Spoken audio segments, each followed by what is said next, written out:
ನಮಸ್ಕಾರ. ಇವತ್ತಿನ ವಿಷಯ ತುಂಬಾ ಆಸಕ್ತಿಕರವಾಗಿದೆ. ನಾವು ಅತಿಯಾದ ಆಲೋಚನೆ ಅನ್ನೋ ಒಂದು ಜಗತ್ತಿನ ಒಳಗೆ ಇಳಿಯಲಿದ್ದೇವೆ. ಅದರಲ್ಲೂ ಎಲ್ಲವನ್ನೂ ಕೂದಲು ಸೀಳುವ ಹಾಗೆ ವಿಶ್ಲೇಷಿಸುವ ಕನ್ಯಾ ರಾಶಿಯವರ ಮನಸ್ಸಿನೊಳಗೆ ಒಂದು ಸಣ್ಣ ಇಣುಕು ನೋಟ ನೋಡೋಣ ಬನ್ನಿ.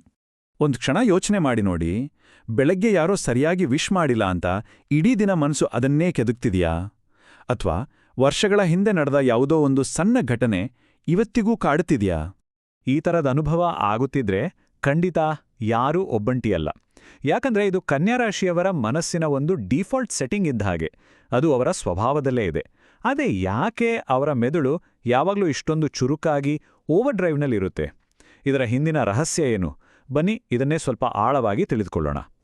ಸರಿ, ಹಾಗಿದ್ರೆ ಎಲ್ಲಕ್ಕಿಂತ ಮೊದಲು ಈ ಒಂದು ತೀವ್ರವಾದ ಮಾನಸಿಕ ಚಟುವಟಿಕೆಯ ಹಿಂದಿನ ಮೂಲ ಕಾರಣ ಏನು ಅನ್ನೋದನ್ನ ಅರ್ಥ ಮಾಡ್ಕೊಳ್ಳೋಣ.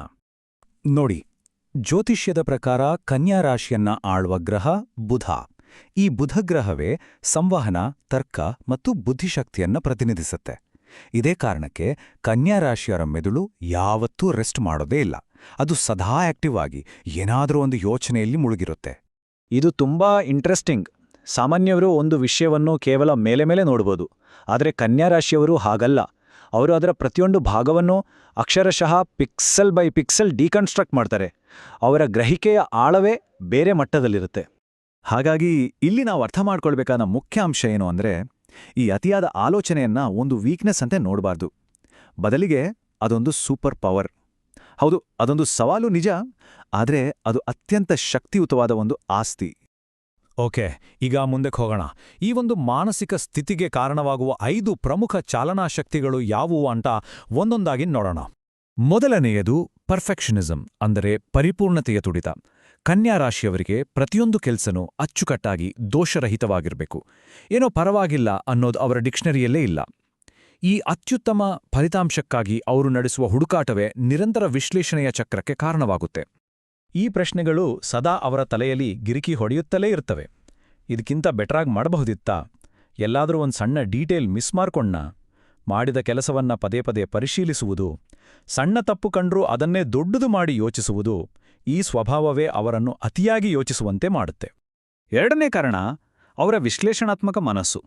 ಅವರ ಮೆದುಳು ಒಂದು ಸೂಪರ್ ಕಂಪ್ಯೂಟರ್ ಇದ್ದ ಹಾಗೆ. ಯಾರಾದರೂ ಒಂದು ಮಾತು ಹೇಳಿದ್ರೆ ಸಾಕು, ಅದರ ಹಿಂದಿನ ನಿಜವಾದ ಅರ್ಥ ಏನು, ಅವರ ಬಾಡಿ ಲ್ಯಾಂಗ್ವೇಜ್ ಏನು ಹೇಳ್ತಾ ಇತ್ತು, ಅವ್ರು ಯಾಕೆ ಆ ರೀತಿ ಹೇಳಿದ್ರು ಅಂತ ಡಿಕೋಡ್ ಮಾಡಲು ಶುರು ಮಾಡಿಬಿಡ್ತಾರೆ. ಆ ಯಾಕೆ ಅನ್ನೋ ಒಂದೇ ಒಂದು ಪ್ರಶ್ನೆ ಅವರ ಮೆದುಳಿನ ಎಂಜಿನನ್ನ ಸದಾ ಚಾಲನೆಯಲ್ಲಿಡುತ್ತೆ. ತಮಾಷೆ ಅಂದ್ರೆ, ತಾವು ಯಾಕೆ ಇಷ್ಟೊಂದು ಯೋಚನೆ ಮಾಡ್ತಿದ್ದೇವೆ ಅನ್ನೋದರ ಬಗ್ಗೆನೂ ಅವರು ಅತಿಯಾಗಿ ಯೋಚಿಸ್ತಾರೆ. ಅಂದಮೇಲೆ ಅವರ ವಿಶ್ಲೇಷಣೆಯ ಮಟ್ಟವನ್ನು ನೀವೇ ಊಹಿಸ್ಕೊಳ್ಳಿ. ಮೂರನೆಯದು ಅವರ ಸೇವಾ ಮನೋಭಾವ. ಕನ್ಯಾ ರಾಶಿಯವರು ತಮ್ಮ ಬಗ್ಗೆಗಿಂತ ಹೆಚ್ಚಾಗಿ ತಮ್ಮ ಸುತ್ತಮುತ್ತಲಿನವರ ಬಗ್ಗೆ ತಲೆಕೆಡಿಸ್ಕೊಳ್ತಾರೆ. ಬೇರೆಯವರ ಸಮಸ್ಯೆಗಳನ್ನು ಪರಿಹರಿಸಲು ಹೋಗಿ ತಮ್ಮ ಮಾನಸಿಕ ಶಕ್ತಿಯನ್ನು ಹೆಚ್ಚು ಖರ್ಚು ಮಾಡ್ತಾರೆ. ಇದು ಅವರ ಮಾನಸಿಕ ಹೊರೆಗೆ ಮತ್ತಷ್ಟು ಸೇರಿಕೊಳ್ಳುತ್ತೆ. ನಾಲ್ಕನೇ ಪ್ರೇರಕ ಶಕ್ತಿ ಅಂದ್ರೆ ಆತಂಕ. ಇದು ಭವಿಷ್ಯದ ಬಗ್ಗೆ ಇರುವ ಮುನ್ನೆಚ್ಚರಿಕೆಯಿಂದಲೇ ಬರುತ್ತೆ. ಒಂದು ವೇಳೆ ಹೀಗಾದ್ರೆ ಏನ್ಮಾಡೋದು, ಆ ಪ್ಲಾನ್ ಫೇಲ್ ಆದ್ರೆ ಗತಿ ಏನು ಅಂತ plan A, plan B, plan Zee ವರೆಗೂ ಪ್ಲಾನ್ ಮಾಡ್ತಾರೆ. ಹೆಚ್ಚಾಗಿ ವರ್ಸ್ಟ್ ಕೇಸ್ ಸಿನಾರಿಯೋ ಬಗ್ಗೆನೇ ಹೆಚ್ಚು ಗಮನ ಹರಿಸ್ತಾರೆ. ಮತ್ತು ಕೊನೆಯದಾಗಿ 5ನೇದು ಸ್ವಯಂ ಟೀಕೆ. ಕನ್ಯಾ ರಾಶಿಯವರು ತಮಗೆ ತಾವೇ ಅತಿದೊಡ್ಡ ವಿಮರ್ಶಕರು. ಅವರು ತಮ್ಮ ಬಗ್ಗೆ ತುಂಬಾ ಕಠಿಣವಾಗಿರ್ತಾರೆ. ಬೇರೆಯವರವರನ್ನ ಕ್ಷಮಿಸಿದರೂ ಕೂಡ ಅವರು ತಮ್ಮನ್ನು ತಾವು ಸುಲಭವಾಗಿ ಕ್ಷಮಿಸುವುದಿಲ್ಲ. ಈ ಗುಣ ಅವರ ಆಲೋಚನೆಗಳನ್ನು ಇನ್ನಷ್ಟು ತೀವ್ರಗೊಳಿಸುತ್ತೆ. ಸರಿ, ಇಷ್ಟೆಲ್ಲ ವಿಶ್ಲೇಷಣೆ ಆಯ್ತು. ಹಾಗಿದ್ರೆ ಈ ಮಾನಸಿಕ ಶಕ್ತಿಯನ್ನು ಸರಿಯಾಗಿ ನಿರ್ವಹಿಸುವುದು ಹೇಗೆ? ಅದನ್ನು ಸಕಾರಾತ್ಮಕವಾಗಿ ಹೇಗೆ ಬಳಸಿಕೊಳ್ಳಬಹುದು? ಈಗ ಕೆಲವು ಪ್ರಾಯೋಗಿಕ ಪರಿಹಾರಗಳ ಕರೆಗೆ ಗಮನ ಹರಿಸೋಣ. ಇಲ್ಲಿ 3 ಸರಳ ಆದರೆ ತುಂಬಾನೇ ಪರಿಣಾಮಕಾರಿಯಾದ ತಂತ್ರಗಳಿವೆ. ಮೊದಲನೇದು, ತಲೆಯಲ್ಲಿ ಓಡುತ್ತಿರೋ ಆಲೋಚನೆಗಳನ್ನ ಒಂದು ಕಡೆ ಬರೆದಿಡುವುದು. ಹೀಗೆ ಮಾಡೋದ್ರಿಂದ ಮನಸ್ಸಿನಲ್ಲಿದ್ದ ಭಾರ ಕಾಗದದ ಮೇಲೆ ಇಳಿದು ಮನಸ್ಸು ಹಗುರವಾಗುತ್ತೆ. ಎರಡನೇದು, ಧ್ಯಾನ ಅಥವಾ ಪ್ರಕೃತಿಯ ಜೊತೆ ಸಮಯ ಕಳೆಯುವ ಮೂಲಕ ಮನಸ್ಸನ್ನ ಸ್ಥಿರಗೊಳಿಸೋದು. ಇದು ಆಲೋಚನೆಗಳ ವೇಗಕ್ಕೆ ಬ್ರೇಕ್ ಹಾಕುತ್ತೆ. ಮತ್ತು ಮೂರನೇದು, ಹಾಗೂ ಅತಿ ಮುಖ್ಯವಾದುದು, ಎಲ್ಲವೂ ಪರ್ಫೆಕ್ಟ್ ಆಗಿರಲು ಸಾಧ್ಯವಿಲ್ಲ ಅನ್ನೋದನ್ನು ಒಪ್ಪಿಕೊಳ್ಳುವುದು. ಇಷ್ಟು ಸಾಕು ಅನ್ನೋ ಮನೋಭಾವ ಬೆಳೆಸಿಕೊಂಡ್ರೆ ಅದು ಅನಗತ್ಯ ಒತ್ತಡವನ್ನ ಕಡಿಮೆ ಮಾಡುತ್ತೆ. ಒಂದು ವಿಷಯ ನೆನಪಿನಲ್ಲಿಡಬೇಕು. ಈ ತಂತ್ರಗಳ ಉದ್ದೇಶ ಆ ಸೂಪರ್ ಪವರನ್ನು ಇಲ್ಲವಾಗಿಸುವುದಲ್ಲ. ಖಂಡಿತ ಅಲ್ಲ. ಬದಲಾಗಿ ಅದನ್ನು ಸರಿಯಾದ ದಿಕ್ಕಿನಲ್ಲಿ ಕೊಂಡೊಯ್ಯೋದು. ಆ ವಿಶ್ಲೇಷಣಾತ್ಮಕ ಶಕ್ತಿಯನ್ನು ಸೃಜನಾಶೀಲ ಕೆಲಸಗಳಿಗೆ ಬಳಸಬೇಕೇ ಹೊರತು ಸ್ವಯಂ ವಿನಾಶಕ್ಕಲ್ಲ.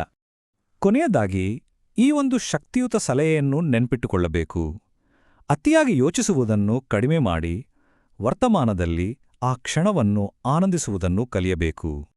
ಹಾಗಾದ್ರೆ ಈ ಒಂದು ಅದ್ಭುತವಾದ ವಿಶ್ಲೇಷಣಾತ್ಮಕ ಮನಸ್ಸು ತನ್ನ ಶಕ್ತಿಯನ್ನು ಸರಿಯಾದ ರೀತಿಯಲ್ಲಿ ಬಳಸ್ಕೊಂಡ್ರೆ ಎಂತಹ ಸೃಜನಶೀಲ ಅದ್ಭುತಗಳನ್ನ ಸೃಷ್ಟಿಸಬಹುದು ಅಲ್ವಾ? ಈ ಪ್ರಶ್ನೆಯೊಂದಿಗೆ ಕನ್ಯಾ ರಾಶಿಯವರ ಮನಸ್ಸಿನ ನಿಜವಾದ ಸಾಮರ್ಥ್ಯದ ಬಗ್ಗೆ ಮತ್ತಷ್ಟು ಆಲೋಚಿಸಲು